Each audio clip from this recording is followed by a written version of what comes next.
How do you go into this game with the Detroit Pistons having played the night before and yet and still are running laps around you? Front ways, back ways, sideways, every which way. They played their night before, yet still had the better energy, the better players, and outclassed the Knicks in every category. That is embarrassing. We talked about this on Knicks Weekly, bro. We said of all the keys, they better not lose the energy battle.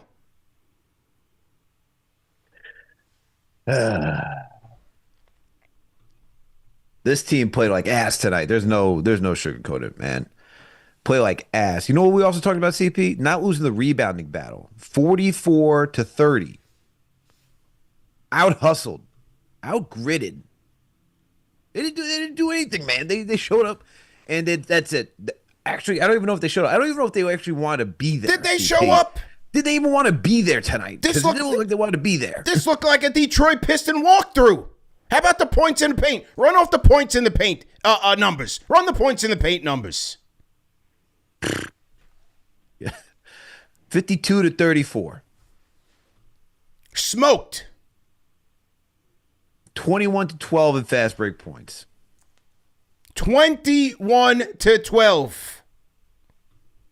How about the turnovers? How are we doing the turnovers tonight, Al? How are we doing the turnovers? Every single point we had to win this game yesterday went through the toilet, down the toilet. 20-15 in turnovers. And honestly, CP, it should have been more than 20 the way this team was playing. Well, bro, they gave up 33 points. It should have been more than 20 turnovers. This team was like, I swear to God, if I have to see another Karl Anthony Towns drive repeatedly, CP, how many times did you have to learn tonight that did it take 1, 2, 3, 10, 15 times to try to drive when everybody was prepared for something? It's not just him, but this team tonight, absolute garbage. Absolute garbage. Nobody showed up. How many times did I have to watch Cade Cunningham back down Mikal Bridges? Why did we even decide that was a good idea as a matchup? Why? I get experimenting and saying, hey, let's see who can do what. Bridges can't guard Jaylen Brown. You think Bridges is going to guard Cade, who's another physical guard, who's willing to back down guys in the paint? I had to watch another Mikal Bridges just be right in the semicircle underneath the hoop for Cade Cunningham to do a hook shot. Bro, it's like nobody wanted to play defense. Nobody wanted to play offense. That whatever they were doing the last 20-some-odd games offensively, that's gone out the window. There is no cutting, no off-ball movement, no using Cat as a passing hub, no nothing to get anybody involved. Can we get even a pick and roll? How about a Kolek Cat pick and roll that was working the last couple of games? Every time Kolek and Cat was out there, it was like, all right, Kolek passed the ball off to Cat. Kolek went to the corner. Now we got to watch Cat try to go to work and go work in isolation, which is not his game. This is stupid, man. It's a lot. It's a lot, man. It's a lot to unpack, man. I had a lot of thoughts watching this game. I had a lot of thoughts, man. It's a lot to unpack. Salute to everybody in the chat. I forgot to get to the protocol. Salute to the franchise channel members. Salute to the replay gang. All of that. Everybody in the chat. They are reacting. We will get to all of it. We get to super chats. We want to hear from the people. We are going to talk tonight. But there's just a lot to unpack here, Al. Where do you want to start? How do you want to start with this? I don't even know. The house is so messy right now. The house is messy, man. I don't even know where to start, bro. I don't even know where to start. I mean, should we start with coaching? Should we start with the captain? You know what? You know what? Let's start with that. Because what's so funny and so apropos in the backdrop of the Dolan Carton interview, and we'll have to do a whole reaction to it, maybe another night, because tonight this might be a long show tonight. But I thought it was so fitting and so interesting that in the backdrop of that interview, where Dolan he was he was honest about why this team got rid of Tibbs. I thought it was a good response. We all understood it. He said we have to evolve. We need someone who's going to be willing to work with the staff, with the whole squad. We talked about this ad nauseum during the whole search. He was right. So on the heels of that interview now, you have this team who is one loss higher than where this team was last year, which I thought was interesting.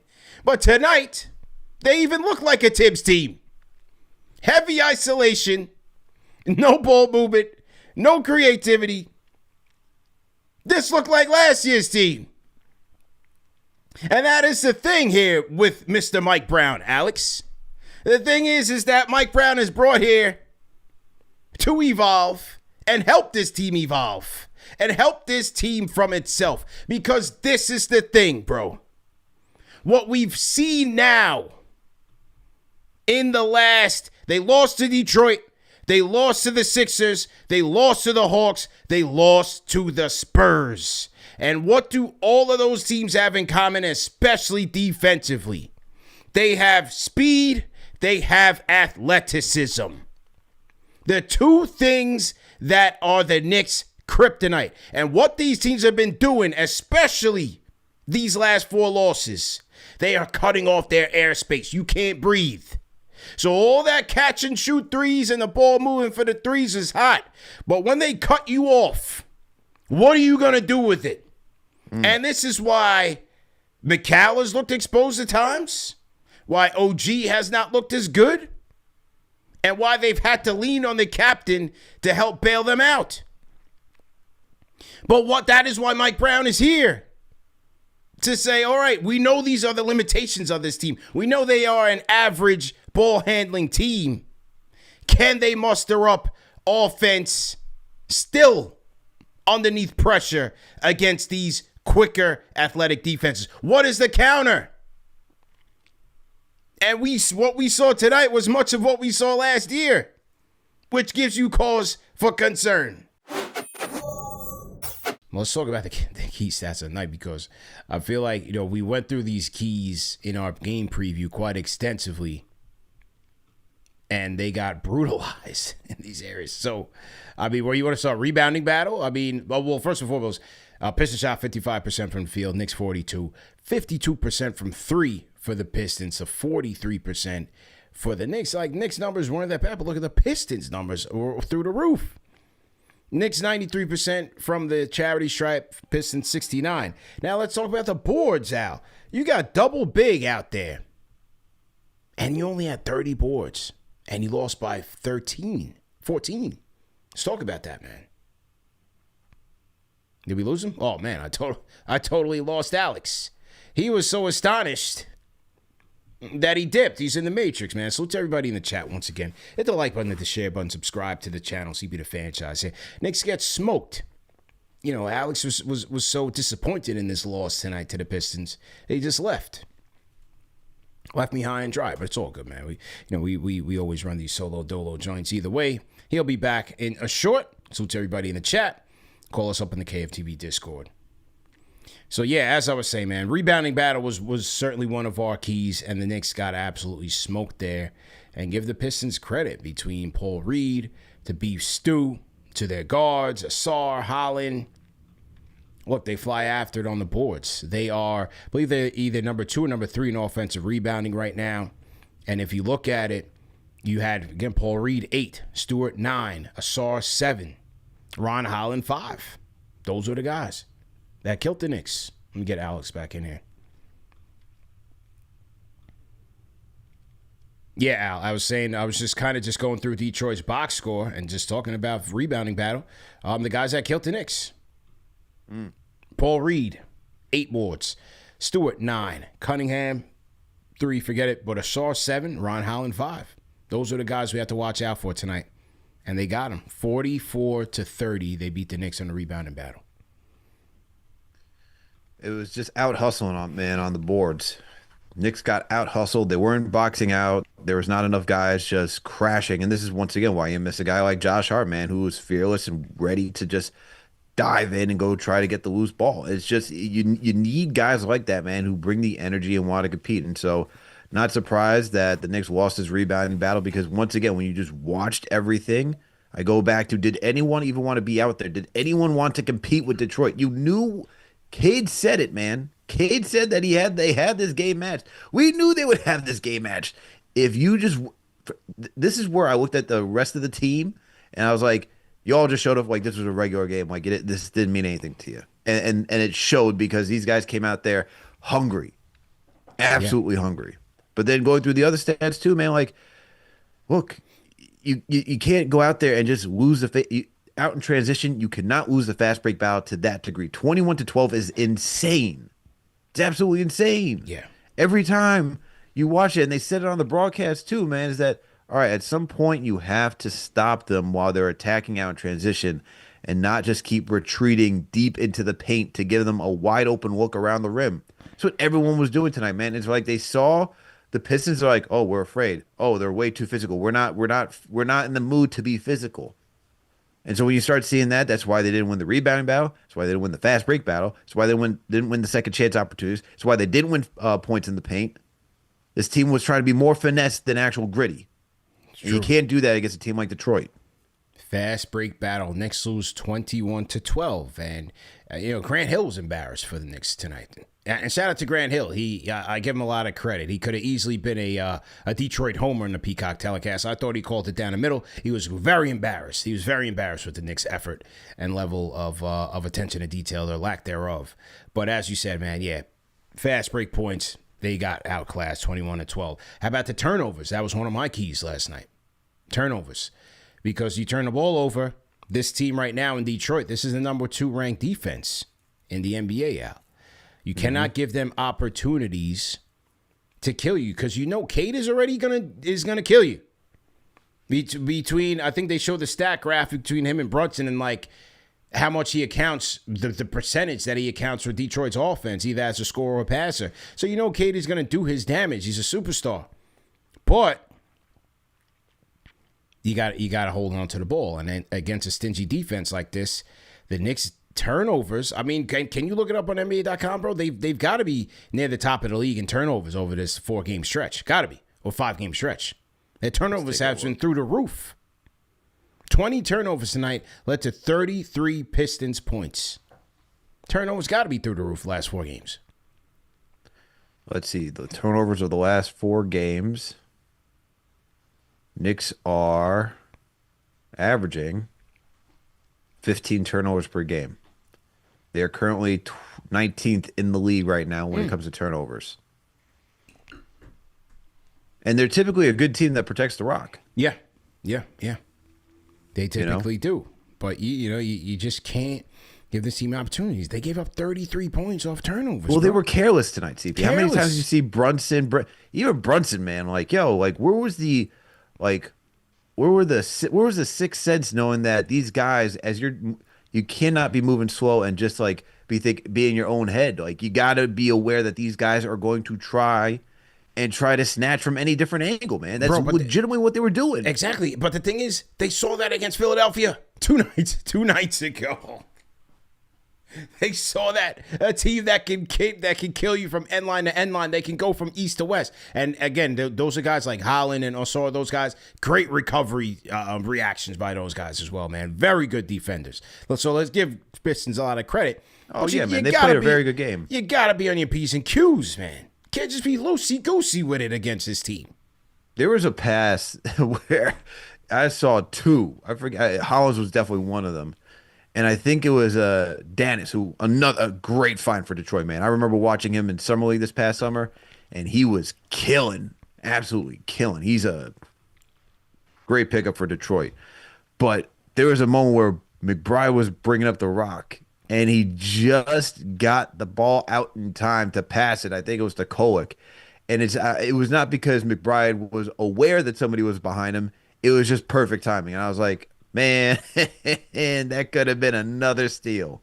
So I'm saying, the steals and the turnovers should have been even higher, man, because the Knicks were everybody was just careless. Everybody was careless. No one was really thinking. It was like they weren't even processing the game. That's right. Nobody was thinking, no one identified what Detroit was doing repeatedly. And they were forcing everybody to play isolation, collapsing on anybody who tried to drive. You saw they had 2, 3 guys surrounding somebody. They were trying to trap everybody too. And as soon as you got the ball to the corner, you saw 2 out on the ball immediately. They're like, oh, no, we're going to trap you right now. Let's see what you're going to do. Let's see if you can figure this out, how to break it down. Because trying to get the ball from the corner is going to be the toughest thing you could do. You're not going to find anybody underneath. And the thing is, they consistently try to get the ball to the corner to shoot a 3, but they do not have the speed to put up 3s like that. Nope. So that was another key. I talked about the guard play as another one of my keys. Obviously, it starts with Cade. He got the best of Brunson tonight as a two-way player. Brunson 25, Cade 29, 29 and 13 for Cade. Brunson 25 and 0. 0 dives for Cap. 6 turnovers. Meanwhile, Cade with 5 turnovers. So Cade won the matchup between the superstar guards. But off the bench, you mentioned Dennis Jenkins. He was my guy to watch. He scored 25 on the Cavs and the night before that. And I was worried about the Kolek matchup because you mentioned him in Summer League. Well, the guy who he cooked in Summer League was one Tyler Kolek. And so in this game, he did get Tyler. There was a nice battle between those guys, especially in the first half.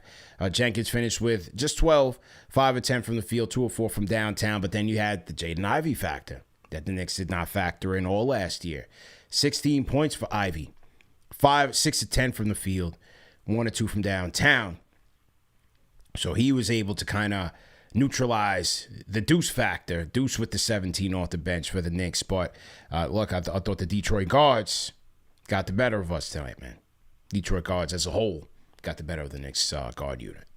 They have so much speed, athleticism, and strength, man. It is, between Ivy, Dennis, Cade, it's just plentiful for that team, man. And what's crazy is that they didn't even have Tobias. They didn't have Careless. They didn't have Jalen Duren. No. And this team got, we're talking about missing Josh Hart and how important he is. This team was missing 3 of their key guys. And we got waxed. Didn't we ask for this type of adversity? Yeah. Didn't we want this team to get tested? Yes, sir. And we failing all of these tests. You know what I'm saying? I think it's mainly because of the grit. You know what I'm saying? I think it's partly because we lost Josh Hart. They don't know how to compensate for that. That grit. You know what I'm saying? But I look at the whole team tonight. I'm not gonna just look at Cat. Everybody wasn't as good as they should have been. Defensively, effort, offensive. You know what I'm saying? Yeah. And this is one of those ruts that we often seem to get in sometimes. We all know the Knicks. It's not going to be a perfect ballpark, sweet season. There's going to be times where we have a good run. There's going to be these times we have a bad run. But this is a good adversity moment for us. I look at it that way in the future. You know what I'm saying? As long as we make it to the playoffs and we can play good in the playoffs and we healthy in the playoffs, that's what matters to me as a Knicks fan. After going through all of these years, we've been bad throughout the season or we've been good throughout the season, and we make it to the playoffs for that first round exit or the second round. Now, we want to go to we ultimately want to go to the chip this year. So what I'm really focusing on health and us making it in a good spot in the playoffs and getting to a good season to where we play a good team that we can make it, actually have a realistic chance of making it there. But until then, I don't get into the trade talks and all of that stuff. I want to stick with this team and see what this team is really made of throughout this year. And if we do if it's a bad playoff run, then get Cat out of here. You know what I'm saying? Because he's supposed to be doing way more than he's supposed to be doing. For his caliber of player. But I think it's the whole team. It's the whole team effort. And we just gotta get it together, man. We gotta get that grit back, and we need Josh Hart back, man. I think we really need him back, man. As far as the 50 balls and all of that stuff, that all counts. All of these guards that we've been playing against, they all going crazy on us, man. They've been exposing our defense. So I think that it's just the grit, man. We just need to fight back, the fire back in the team.